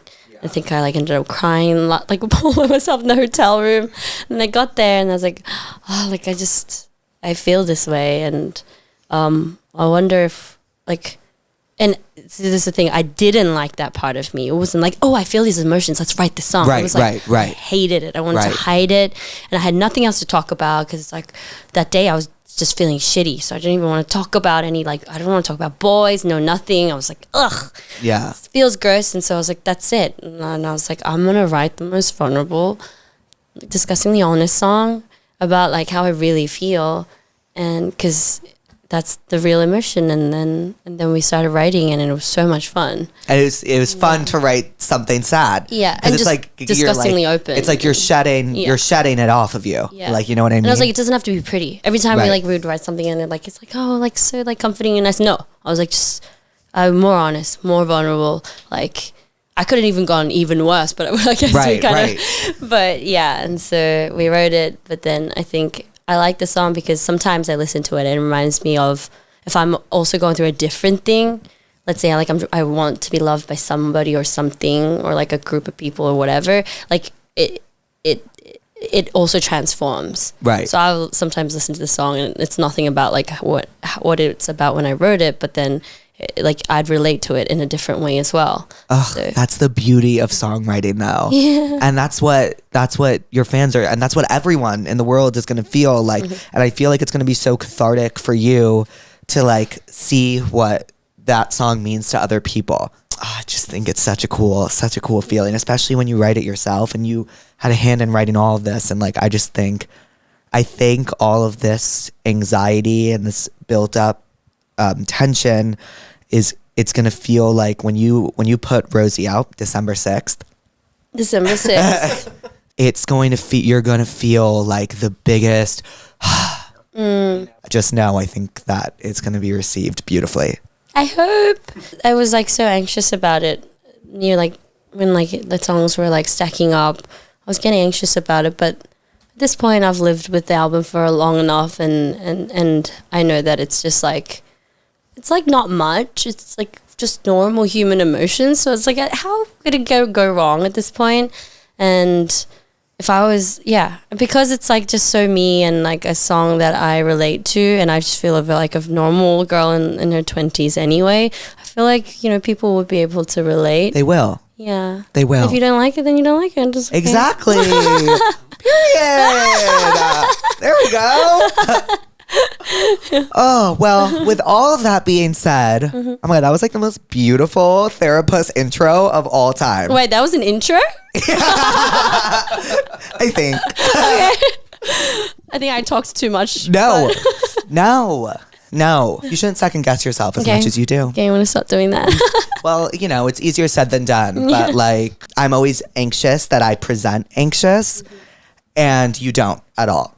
You don't present anxious at all. And I know that's not how you're feeling all the time, but if you are ever anxious about that's how you're presenting and that causes you to second guess yourself, just know that to someone that's never met you before, that's not how it comes off. Thank you. Thank you. You're welcome. Just wanted to say that. Well, before we get into the tell me what's wrongs, and that's where the pussies ask questions and we give them advice. What are you therapist about anything today? What brings you in today? Sorry, what was it? Like, are you Sorry. are you therapist about anything Am today? I pissed off Yes, at it? anything pissing you off? Pissed about anything today? Because I just had my Sunday off. You did? I'm very like therapized. Oh, you're very pleased. pleased. Right now. I've been like really working on my mental health.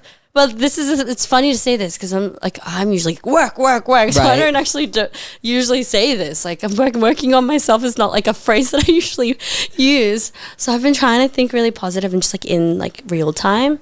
So I'm like trying to, I don't think I have. That's so admirable. Do you know why also? Why? Like today I was like, because it's an interview and usually like I always have like somebody like drop me off and I was like, I want to drive today. Like, actually I want to drive. So I like let my driver go and like I had like the nicest drive over here. Like right now. Amazing. And like I was like, the weather's so nice today. It is so nice. And I just had like a playlist on and I was like, wow, I'm like really happy. Like it's really been only like 2-3 days, but I've been like trying to tell myself how happy I am and that I'm grateful. I'm like trying to live in real time. Positive self-talk. Yeah, because usually I'm like not living in real time. I live in like, oh my God, I shouldn't have said okay to that like 3 days ago. Like, why did we do that? I don't understand that. And then the future, like, so if we're gonna do that, like, I have to like, make sure that this is like this, and like then what? Like, I'm always talking about some time that's not like now, Right. But like today was a good day because it was like a podcast. And I knew I'd be meeting you, and I felt like it was gonna be a chill. It is. Yeah. And my homework is just to be myself today. Right. So I don't really have You to just come as you are. Yeah. And so I was like, I'm going to wake up. And I did my own makeup today. I don't know if I did well. Yeah. Girl. Can we? Yes, you did well. You ate. Thank you. You ate. I tried hard. I didn't do my own hair, but I did my makeup. And then I was like, I'm going to drive myself. And so it's just like a good day for me. Oh. And I also have like I have like a rehearsal later on. And I've been anxious about it. But like I've been trying to do this thing where it's like, I'll go. And I trust myself. I know it always ends up being good because I know myself. I'm way too antsy and detailed to leave it. Let it be bad. Yeah, let it be bad. So trust in myself. I have a nice little podcast. I'm going to go for like, a little chit chat and then get there, like do it well. It's going to be good. And so that's why if you ask me what I'm pissed off right now. I'm so happy it's nothing. And then you know what you're going to do after the rehearsal? Relax. Yeah, until the next day. Yeah. So you said you were having a little playlist on the way here. What are you listening to right now? I was listening to how do you pronounce her name? Claro. Yeah, I was just listening to her whole. She's great. Yeah, I've only just started listening, and it's so nice to listen to it in the LA weather. Oh yeah. Yeah. Claro's like ultimate LA I've music. only just started listening, so it's like if you ask me which song you like, I'll be like, oh, I don't know the names. Yeah. I like the 4th song on the playlist. Yeah, but that whole thing. She has this song called "Feel Something." How does it go? I might know. Wanna feel something. I don't feel nothing. Wait, maybe I haven't gone to that song yet. No, maybe not yet. Oh, and then it turns out it's the second song. Yeah, you're like, oh, it's just that shouldn't sound like that. Yeah, I'd be like, no, I would think you sang it way too like good. You like too outdid her good? vocal performance that I didn't recognize it. Thank you. Of course. It was very like Celine Dion that I couldn't. Very Celine. But yeah, so that's. So you're listening to Claro. Is there anything else you're listening to right now? Anyone else? Oh, I had been listening to. I'd been listening to a lot of. Because it's like sometimes you don't know what to play, right? But I have a song with Bruno, so I like it's kind of my drive. No, my really? go-to driving. Really? Yeah, apparently I do. So that's usually the fun playlist to play because it's like always that song has edged its way into my brain. It is that pre-chorus is one of the most addicting pre-choruses I have heard. I'm dead ass serious this decade. It's like pop perfection. How was working with Bruno? Because you guys are like best friends at this point. Besties.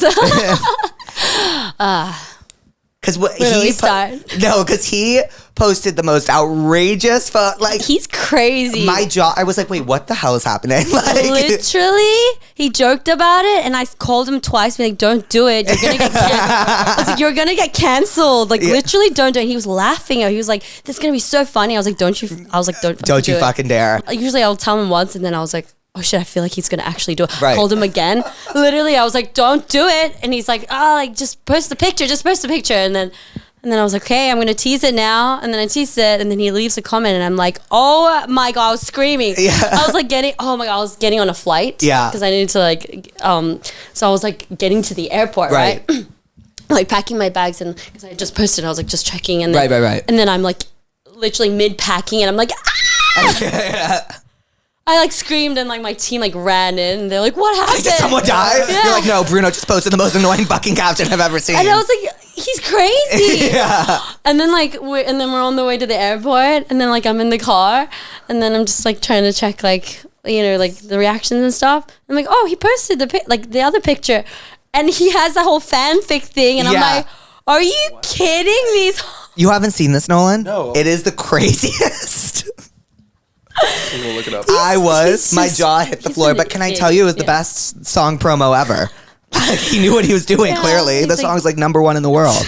It was just like, it's gonna be so funny, and I'm like, I called him, and I'm like, you're crazy, and he's like, Rosie, it's like hilarious. People are going. Yeah. And I'm like, this is serious. I was like, this is serious for me. I've been waiting, to release a song for so long, and like, you're so annoying. But yeah, he's funny. Yeah. But it was funny. A pain in your ass, but he's funny. Yeah, he did lift the mood up, because usually you get so anxious when you start teasing things. Like, it's like a moment where like you get so, like, as an artist, like you get so vulnerable, because we've been working on this for so long, and it has to be good, and it has to be the right decision. So usually you're really anxious, but the whole day I was just like, yeah, like, and lighten the mood. That is nice. yeah. Did you guys record that in studio together? Initially written the song a year ago, and I had that song for a long time. But it's like, it's so pop, right? Right. It's like, it kind of sits a little differently to the rest of my songs on my album. And so I didn't know really what to do with it, but I knew that it did something to people. Every time I play it to anyone, they would always like text me like a week later or like a month later, be like, when's that song coming out? I can't get it out of my head. So I knew it did something to people, because I mean, the initial thought of writing it was written because it did something to people. They were doing the chant, and I was like, huh, okay. Right. It's triggering something, so we have to do it. And the song did the same. And so I was doing that, and then I signed to Atlantic, and then... Congratulations. Thank you. Congratulations. Yay, thank you. I'm happy I found a home. And then I found out he was in the label, and then I was like, do you think he would? And then he jumped on it, and then he did his little genius sprinkle all over the song, and made it that, like, the song it is. And then he like came up with, he was like, from the studio, and like he was like playing guitar and like drums, and then he started talking about the ideas of the video. And, like, at first he'd like send these like video references. I'll be like, cool. Oh, wow. I'd be like, cool. And he's like, Rosie, we have like, this seems like an idea. I'd be like, okay, cool. And that was like very beginning stages. And then he started talking about looks. He's like, oh my god, this is a really cool look. And then he'd be like, oh, like, this is a really cool look on you. And then it gets me thinking about like what kind of look I should be in. Right. And I like, it was like building the world, that world. But like he had it in his head, I think like a whole month before, or like a few months, the past like 2 months or something. And then he'd like throw things at me, and then he'd let me know that this is like how it's developing. And like, it was all just like little like hints and clues. So I didn't really get it. And then I remember I rocked up to the video set, and I was like, huh, I get it. Right. I get it now. And it was like the most fun shoot I've had in my whole entire life. It was fun. Like, everything you see in the video, that's literally how it was. Yeah. I was laughing the whole time. Is he really funny? No, he is funny, but that day he was like director mode, so I was like, hey, do you director mode? Yeah. That day he was director mode, but then like the things that we were doing were hilarious. Like, he's like, Rosie, we have to do this like thing, and it's like we're like being like twins, right? But it was just funny. I was like laughing the whole, because it's like we had to, I don't know if I'm allowed to spill the tea, but like we had to record it like slowly, but then so like you can't really, so I can kind of, because it's so fast motion when you're like, so it's like but then so like it's not real time, so I can be laughing and you can't really see it because it's gonna be like this anyway. And I was like the whole time I was like I'm dying, this is so funny. I'm dying, this is the funniest thing. It was just funny. And is that like the first time you like had to like do like it in slow motion? Yeah, it was. Oh my God, the next day I woke up feeling like a pregnant lady. I was Wait, really? I literally was like, oh my God, I can't get up. I was like, because you had to, because it hurt, like your back hurt? Yeah, like my whole, like, the whole back hurt because the whole video was done like. Right, like the slowest of motions, like this, and you don't usually do this. It's a workout. Yeah, like because you have to like make sure. Sorry, I just cut you off. No, I think I do that. I did that the whole day today. I'm sorry. I'm the worst. I cut everyone off. I'm so sorry. I'm so sorry. We're both like constantly apologizing. Are we the same people? I think we are. Like you walked in, you were telling me about your anxieties. I was like, oh, this will be great. This will be great. I was like, trauma bonding. Yeah, no, literally. When you meet someone else with like your same anxiety, like, oh, you're like, oh, we're good. Yeah, we're like, good. Sister. We're good. Like, you know what I mean? Like, but who doesn't have anxiety? Some people don't, right? I think crazy people don't. Like when people tell me that they are not anxious, I'm like, do you think? Like, do you know what I mean? I'm like, do you have time to think? Yeah. Do you even think? Have you ever seen the movie Inside Out 2? Oh yeah. Okay, that like helped me understand my anxiety so much more. Oh yeah. Because it's like, oh my God, I say that sometimes. Sometimes when I'm doing the freaking out thing. Oh my God, I cut you off. I'm sorry. No. Please. I like say it out loud. I'm like, anxiety has taken over the control board. Yes, Right? it has. It has. Anxiety has taken over my control room for 25 years. Yeah. So like, no. she's sitting there and she's like comfortable. She's had bitch in charge up there.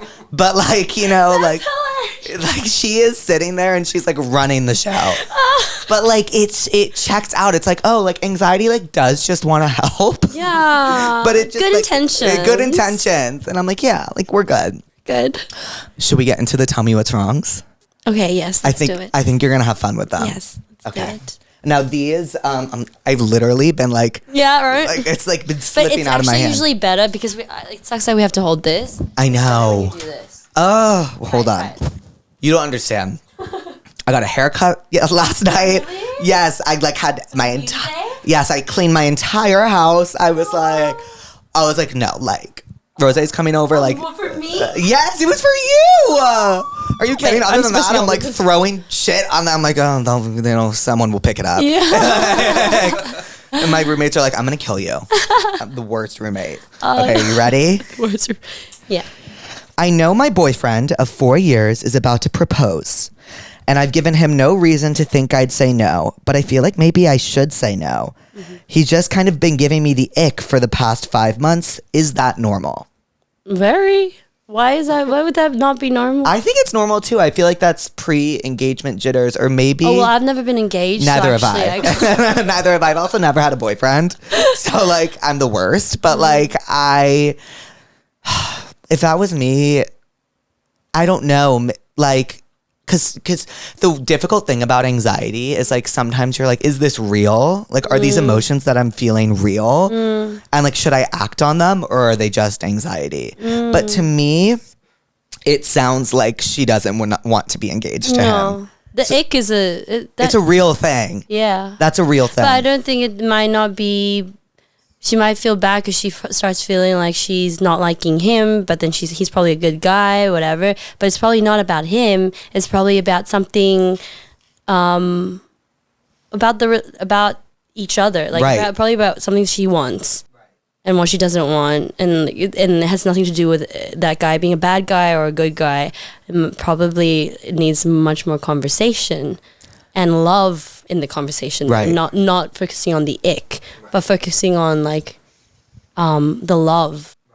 And then once you start talking in love, I think you can start picking out real problems and really nurturing each other about those problems.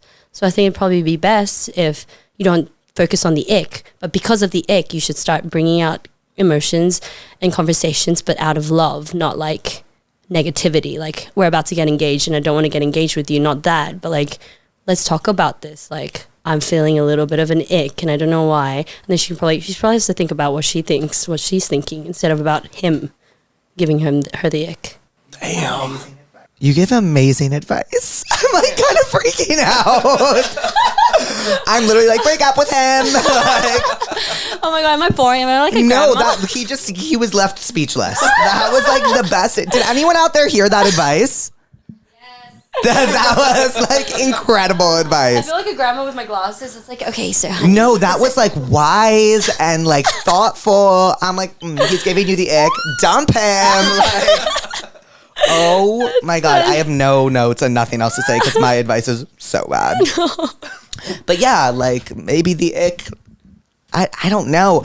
I feel like people, like she's hiding a lot inside because she has this feeling, he's going to propose, he's going to propose, he's going to propose. Yeah. She needs to say something. Yeah. You know, because like maybe you don't want to break up with him.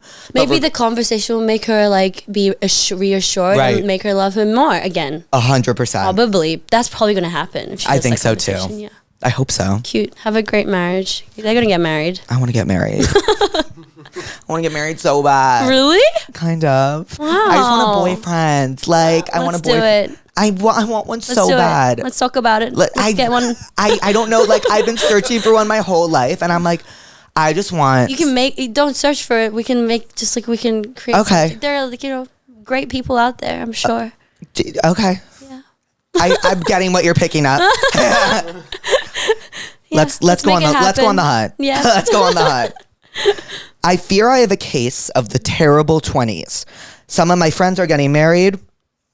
I'm not. Some have kids. Not me. Some have houses, and I feel like I'm nowhere near ready for any of that. I often get super down because of it. I'm hoping 30s are the new 20s. They are. Ugh. So she's getting like anxiety because people around her are Or so like happy getting and they're married and buying houses and like. when has that only like been a good, like my question is like getting married and getting a house, like why is that the status quo of being happy is my question. Some people have miserable experiences. And some people have miserable experiences there, and sometimes I feel like, oh, I'm so happy that I'm a single girl. Yeah. So like that shouldn't be. I don't know. There's no boring like no. grandma again. Why do you think this is boring? This is like I'm like actually taking this in. There is no status quo for happiness. There shouldn't be, at least. Like what if you are not happy because you're basing your happiness in relation to other people around you, you're never going to be happy. Which is hard for me to learn because I compare myself to everyone, everything all the time. But it really is true. Side note, do you ever like when you touch this, like do you ever like to tap the top really softly? Everything with this. And it's a little airy and it feels like, ooh, I've tried everything with this. ooh, I really, really like this. There are some people who like, that gives me so much anxiety when I see my friends do it. Like they do this. They squeeze it. Nope. Until it pops. that. No. Right? No. I hate I was that. like, you're psychopathic. It's like trying to pop a balloon. Yeah, I'm like, you need to get therapy. You need to get therapy. You need to get Therapuss. Yeah, you need to be here. You need to be right here. Wait, I'm sorry. My ADHD brain is like moving from thing to thing to Yes, thing, but we I've been love. so desperate to ask you. Do you like, what do you watch? Do you watch TV? I wish. I've been so busy. I haven't had time to just sit down and just focus on something. So, I think what should if I you watch? like give yourself, oh my God, I have suggestions. What type of stuff do you like? Like what's your I vibe? like- Thriller, comedy, heartfelt? Oh, like TV based? Yeah. I like the dating program. The dating? Do you watch Love Island? Yeah, I used to. And then the Australian one was really fun. Yeah. And then I started watching Korean ones. Have you watched the Korean ones? Oh my gosh. Are they they're good? insane. Oh, that's a whole new world. Really? Yes, What's different okay. about them? Like the Love Island stuff, like first date they're already like making out and everything. Yeah. But the Korean ones are like last episode and they hold each other's No. hand and everyone's like yeah. hands is the vibe. Right. Yeah. Oh my God, he gave her a hug is the like 15th episode. Wait, I want that. But it's like so good. You Yeah. have to watch. Have you ever watched any K-dramas? Squid Game is Korean, no? Yeah. Oh, Hey, Squid Squid Game. Game. Yeah. Do you watch Squid Game? So, yeah, I watched it in like Season 2 is about to come out. Yeah, I saw the I'm billboard. so excited. Squid Game I was saw the billboard. my addiction. Yeah. My addiction. Yeah, it And was like good. I became really down bad for Squid Game, and now I'm really excited for season 2. Yeah, I saw. I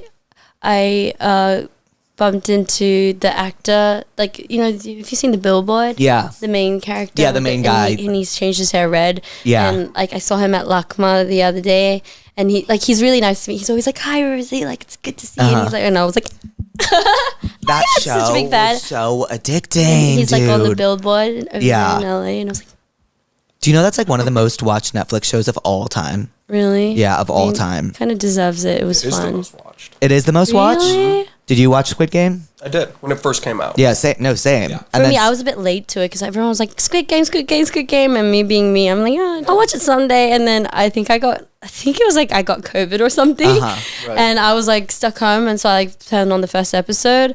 And like the next day, I'm like on my last episode. Yeah, and no, I finished it in like. That was me. literally- And I'm always very like hesitant of like when everyone's like, everyone loves a show. I'm always like, I know. like, I'm always like, really? You I'm like it? it's Yeah. not- I don't know. I don't think it'll be my thing. That's until I'm obsessed. Everything. And then I'm like, Damn, it was like there's this show called Tell Me Lies.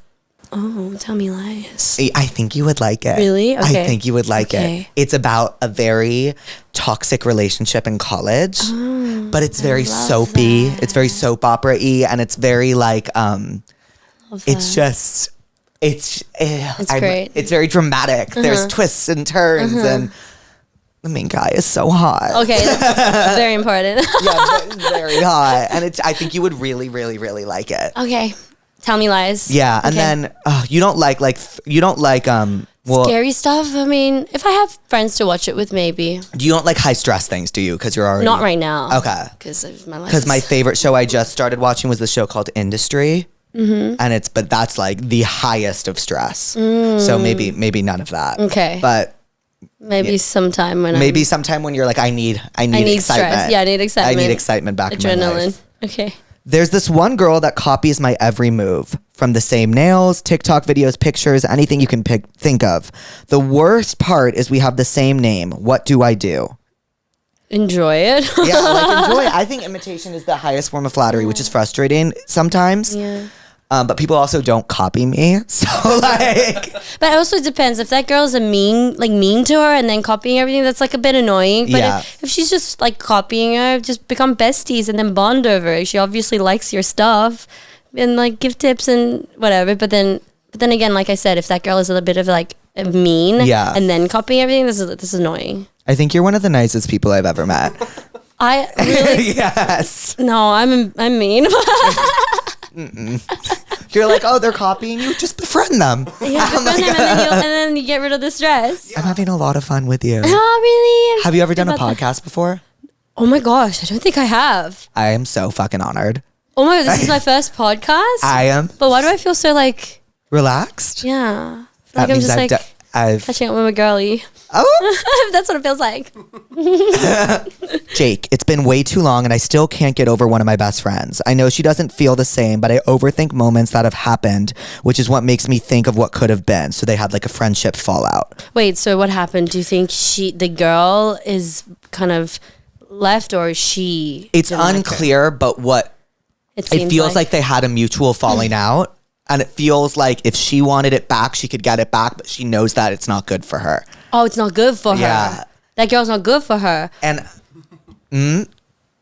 I've had friendship breakups, and in the moment they feel so, it's the closest thing I've ever had to a real breakup, and in the moment they feel so earth shattering. Yeah.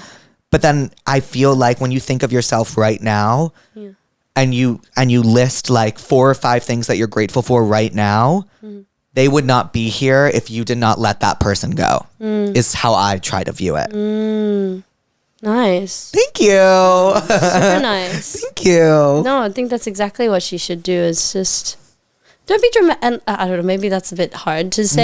No, say. Like, yeah, like I think I got a dramatic over something once, and then I was just like, just live a simple life. Right. Says somebody who's so not simple. No, But- but you can find the simplicity in anything. Yeah, but like just acknowledging it.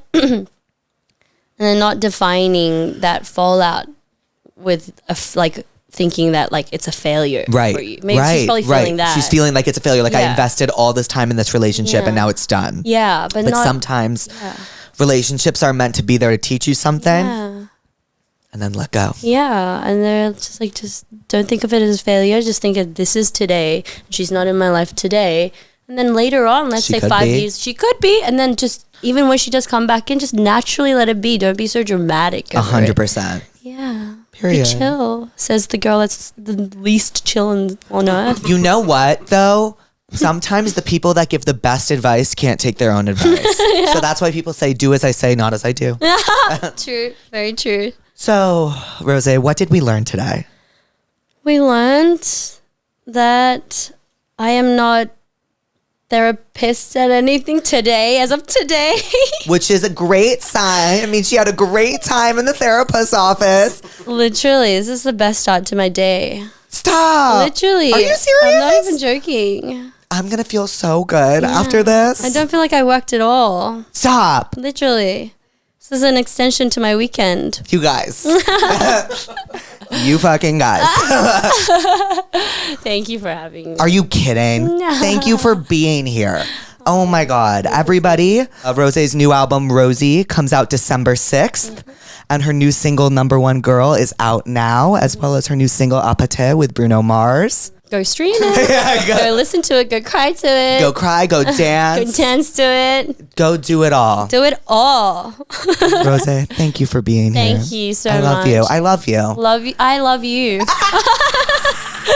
Thank you. Goodbye, pussies. Goodbye.